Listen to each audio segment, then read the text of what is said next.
আচ্ছা, জিদ্দার ওপরে এত রাগ, এত ক্ষোভ যে জিদ্দা কেন মুভি সিন ছাড়ে।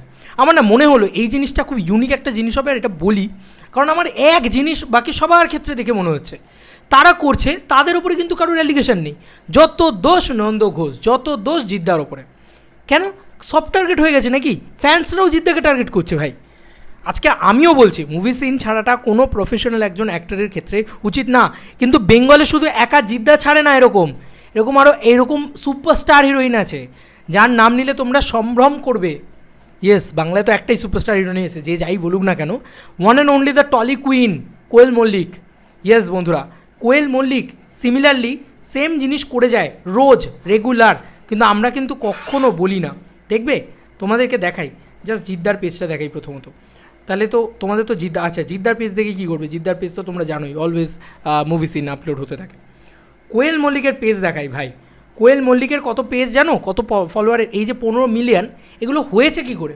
এই যে 14 মিলিয়ন, এগুলো হয়েছে কী করে? এই মুভি সিনের জন্যে ভাই। এই যে মুভি ক্লিপগুলো ছাড়ছে এগুলোর জন্যে, যারা বলছে যে ছাপড়ি টিকটকার টাইপের জিনিসপত্র হয়ে গেছে, তাদেরকে বলি যে আরে সাকসেস তো ওরা পাচ্ছে, ডলার তো ওরা কামাচ্ছে, তো ডলার কামাচ্ছে যখন তাহলে করবে না? তুমি বলো তো, যে মানুষটা যেখান থেকে অর্থ পাবে সে মানুষটা সেই অর্থটা কামাবে না? ও মা, কি মানে সৎ পথে অর্থ কামাচ্ছে তো, মানে অসৎ পথে তো কিছু করছে না। আজকে আমার ভিডিওটা না খুব হয়তো অনেক জিতিয়ান্সরা মানে রিলেট করবে, অনেকে করবে না, কিন্তু আজকে আমার বক্তব্য হচ্ছে তুমি দেখো, জাস্ট অবস্থাটা দেখো। দেখো, দেখেছো? দেখো কী করেছে, দেখো সুরিন্দর ফিল্মসের ক্লিপগুলোকে ধরে ধরে ছাড়ে এবং র্যান্ডাম ছাড়ে ভাই, র্যান্ডাম ছাড়ে জিদ্দার মতন। দেখো দেখো, একদিনে 3টে 4টে, দেখো দেখো ভর্তি ভর্তি রয়েছে। সোনারকেল্লায় জগদ্দনের সাথে সাথে দেখো র্যান্ডাম সিন ছেড়েছে, আবার সিন ছেড়েছে, ভরে ভরে সিন রয়েছে এরকম, ছায়া ছবি, ঠিক আছে, যত অরুন্ধতী, ভরে ভরে সিন রয়েছে। দেখো তুমি জাস্ট সিনগুলো ছেড়েই গেছে শুধু। কোয়েল মল্লিক করে না? আজকে কোয়েল মল্লিক ছাড়ছে, দোষ নেই, আজকে জিদ্দা ছাড়লেই দোষ। দেখো জিদ্দারটা দেখাচ্ছি, ওয়েট, জিদ্দারটা দেখো, জিদ্দাও সেম জিনিসটা করেন। ও ভাই দেবে, এই যে জিদ্দাও 6 মিনিট আগে ছেড়েছে, সেম জিনিসটা করছে। আরে ভাই, তুমি আজকে বলবে জিদ্দার দোষ, তাহলে তো কোয়েল মল্লিকও সেম দোষে দোষী। তো তোমরা তো কেউ কোনোদিন, আমি দেখি না কোনোদিন কেউ আজ অবধি কোয়েল মল্লিককে আঙুল তুললো, বা কোয়েল মল্লিকের কোনো ফ্যান বা কোথাও থেকে এই কথাটা বলা হলো যে কোয়েল মল্লিক নিজের পেজে এত ফলোয়ার রয়েছে, এত কিছু রয়েছে, কিন্তু কোয়েল মল্লিক খালি তোমার কী যেন বলে, খালি ক্লিপ ছাড়ে। জিদ্দার ওপরে এত কেন ভাই? জিদ্দা ছাড়লে কোয়েল মল্লিকও ছাড়ে।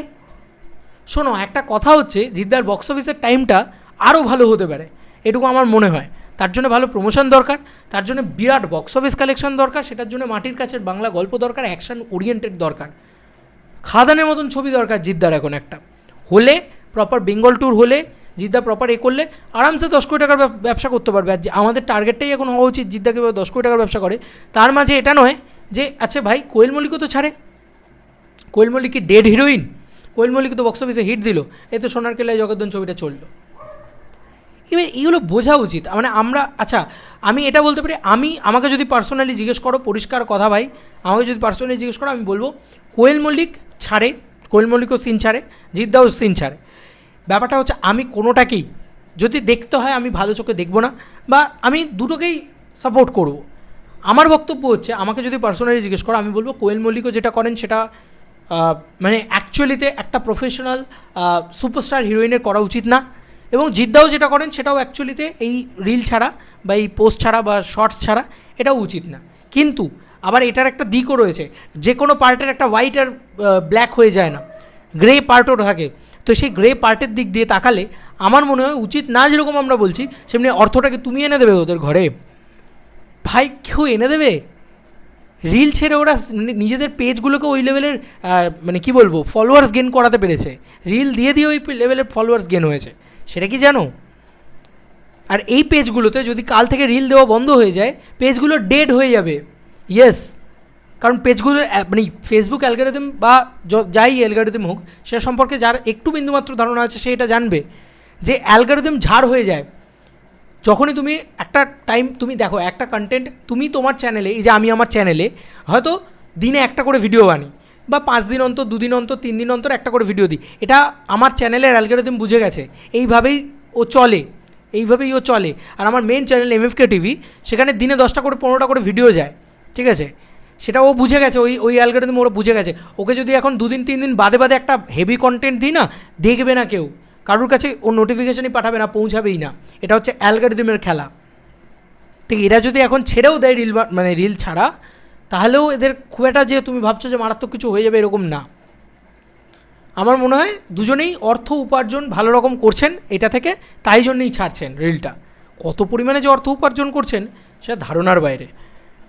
রেগুলার যদি এতগুলো করে রিল ছাড়া হয়, ভালো রকম অর্থ উপার্জন হয়, এটা হচ্ছে আসল সত্যি কথা। ইভেন কি লাখে হয়তো সেটা নাম্বারসটা, বেশি বই কম হবে না। এমনি এমনি ছাড়ছে, কোয়েল মল্লিকও ছাড়ছে, অথচ কারুর আমাদের মাথা ব্যথা কোয়েল মল্লিককে নিয়ে নেই। অথচ আমরা টলি কুইন, সুপারস্টার হিরোইন ইত্যাদি ইত্যাদি বলি, তাকে নিয়ে কিন্তু আমরা কেউ ট্রোল করি না। জিদ্দাকে নিয়ে শুরু করে দিই, কেন জিদ্দা ছাড়ছে, কেন এ করছে, কেন রিল ছাড়ছে, তাই না? চলো বন্ধুরা, নতুন কোনো ভিডিওতে দেখা হবে, ভাই।